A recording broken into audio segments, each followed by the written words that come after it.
Welcome students. आज हम लोग जो है ट्रांजिस्टर के बारे में थोड़ा सा अध्ययन करते हैं। ट्रांजिस्टर जो है समझते हैं ट्रांजिस्टर क्या है।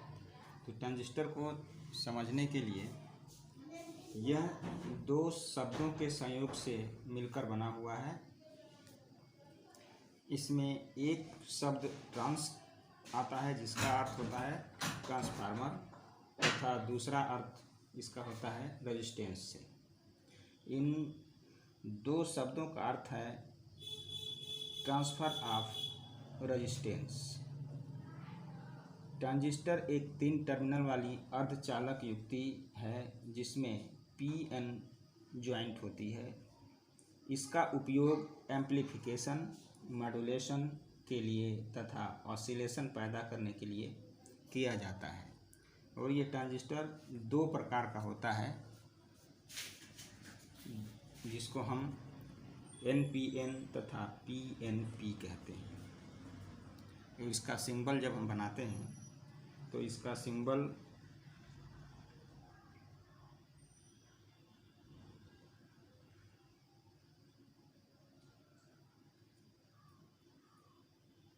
ऐसे करके बनाते हैं। ये 3 टर्मिनल होता है जिसको हम इमीटर, कलेक्टर और बेस के नाम से जानते हैं। इस ट्रांजिस्टर को हम NPN ट्रांजिस्टर कहते हैं। दूसरा होता है PNP ट्रांजिस्टर। इसका सिंबल जब हम बनाते हैं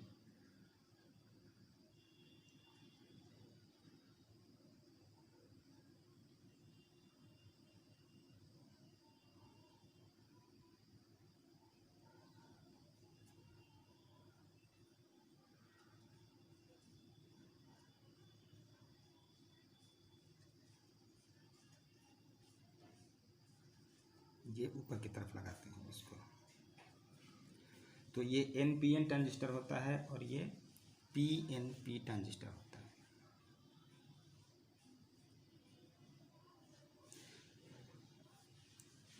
इसका मतलब ये होता है कि यहाँ P और यहाँ N, यहाँ भी N और यहाँ पर P। और PNP का मतलब होता है यहाँ भी P, यहाँ भी P और बेस N। यह एक स्विच का काम भी करता है, ये स्विचिंग का काम भी करता है। इसका मतलब ये होता है कि जो ये हमने एरो दिखाया है, यहाँ से हम नेगेटिव सप्लाई को जब यहाँ इन करते हैं तो यहाँ नेगेटिव सप्लाई ये आउट करता है। कब? जब इसके बेस को हम पॉजिटिव सप्लाई देते हैं। ठीक इसी तरह यहाँ पर ये जो एरो दिखाता है, इसका मतलब यह है कि यहाँ पर पॉजिटिव सप्लाई जब हम इन करते हैं तो यहाँ पॉजिटिव सप्लाई ही आउट करता है। जब इसके बेस को हम निगेटिव सप्लाई देते हैं। अब ट्रांजिस्टर की संरचना के बारे में अगर हम थोड़ा ध्यान दें तो कह सकते हैं कि ट्रांजिस्टर सिलिकॉन या जर्मेनियम का बना होता है जिसमें अलग अलग 3 भाग होते हैं। यह PNP या NPN 2 प्रकार का हो सकता है। बीच के भाग को हम बेस कहते हैं, बीच के भाग को बेस कहते हैं। यदि दोनों भाग एक ही प्रकार के होते हैं, N टाइप या P टाइप, फिर भी दोनों का कार्य आपस में बदले जा सकते हैं। दोनों भागों को भौतिक या विद्युतीय गुण अलग अलग होते हैं। सामान्यतः कलेक्टर भाग एमीटर भाग से बड़ा होता है क्योंकि उसे अधिक ऊष्मा क्षय करना होता है। बेस कम डोपिंग वाला तथा बहुत पतली परत के रूप में होता है और एमीटर अधिक डोपिंग किया हुआ होता है। अब ट्रांजिस्टर का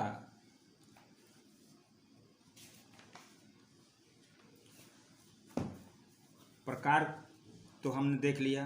अब ट्रांजिस्टर को जब यूज करते हैं तो इसको हम तीन तरीक़ों से यूज करते हैं। पहला, हम जब यूज करते हैं तो इसका यूज कॉमन एमीटर के नाम से करते हैं। कॉमन एमीटर, जब इसका यूज हम कॉमन एमीटर की तरह करते हैं तो इसमें हम क्या करते हैं कि इस ट्रांजिस्टर को लेते हैं, इसका ड्राइंग हम ऐसे बनाते हैं और ये होता है हमारा बेस।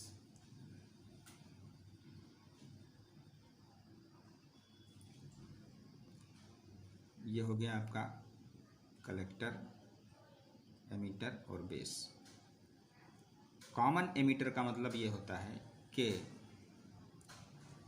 इनपुट और आउटपुट कॉमन से एमीटर से होता है, तो उसको हम कहते हैं कॉमन एमीटर।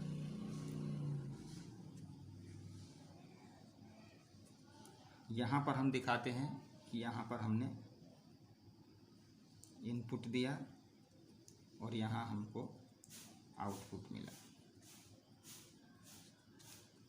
ध्यान देने की बात है, कॉमन एमीटर का जब हम प्रयोग करते हैं तो हमारा एमीटर का पॉइंट जो होता है कॉमन होता है। इसमें कॉमन का मतलब होता है कि एमीटर पर ही इनपुट देना और एमीटर से ही आउटपुट लेना, इसी को हम कॉमन एमीटर बोलते हैं।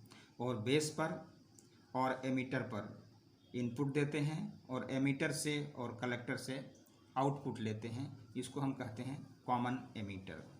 दूसरा हमारा आता है common base. Common base, common base का हम जब ड्राइंग बनाते हैं तो इसका ड्राइंग हम ऐसे बनाते हैं, ट्रांजिस्टर बना लेते हैं।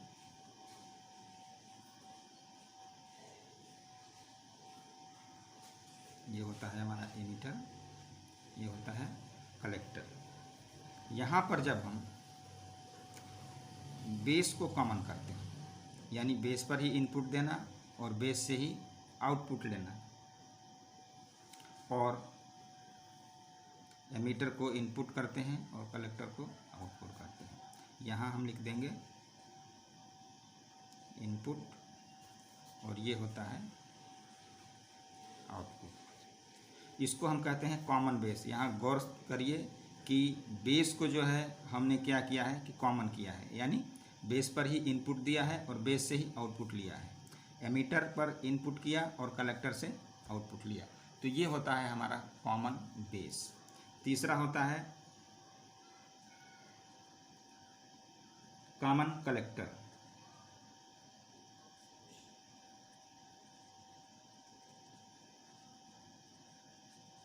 कॉमन कलेक्टर, यहाँ पर हम क्या करते हैं, कॉमन कलेक्टर में ट्रांजिस्टर एक बनाते हैं सिंबल,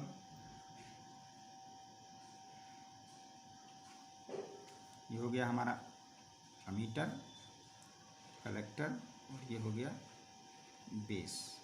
इसका जब ड्राइंग बनाते हैं तो कॉमन को कलेक्टर बनाते हैं, यानी कलेक्टर पर ही इनपुट और कलेक्टर से ही आउटपुट। उसके बाद बेस को इनपुट देते हैं और एमीटर से आउटपुट लेते हैं, ये हो गया हमारा आउटपुट। फिर से एक बार देख लीजिए इसको। ट्रांजिस्टर का जो है प्रयोग हम तीन प्रकार से करते हैं जब जोड़ लगाते हैं। पहला कॉमन एमीटर। कॉमन एमीटर करने का मतलब ये होता है कि एमीटर को कॉमन करना। यहाँ कॉमन करने से मतलब है कि एमीटर पर ही इनपुट देना और एमीटर से ही आउटपुट लेना। तो यहाँ बेस को इनपुट देते हैं और कलेक्टर से आउटपुट लेते हैं। तो आउटपुट का पॉइंट क्या होता है, एमीटर और कलेक्टर, और इनपुट का पॉइंट जो होता है वो होता है हमारा बेस और एमीटर। तो चूँकि हम देख रहे हैं कि एमीटर पर इनपुट दे रहे हैं, एमीटर पर ही एमीटर से ही आउटपुट ले रहे हैं, इसलिए इसको हम कहते हैं कॉमन एमीटर। इसी तरीके से कॉमन बेस, बेस पर इनपुट देंगे और बेस से ही आउटपुट लेंगे, तो इनपुट हमारा एमीटर हो जाता है और कलेक्टर आउटपुट हो जाता है। तो आउटपुट में बेस और कलेक्टर और इनपुट में एमीटर और बेस, यानी इनपुट और आउटपुट दोनों में ही बेस कॉमन है, इसलिए इसको कॉमन बेस कहते हैं।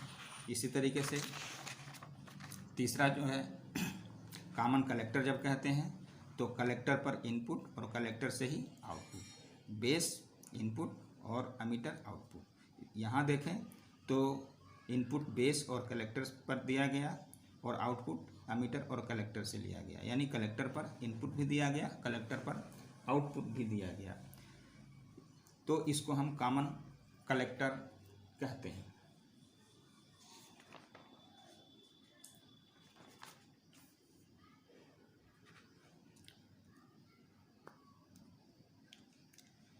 इस तरीके से इस आपके सिलेबस में ट्रांजिस्टर से संबंधित इतना ही चैप्टर दिया गया है। धन्यवाद।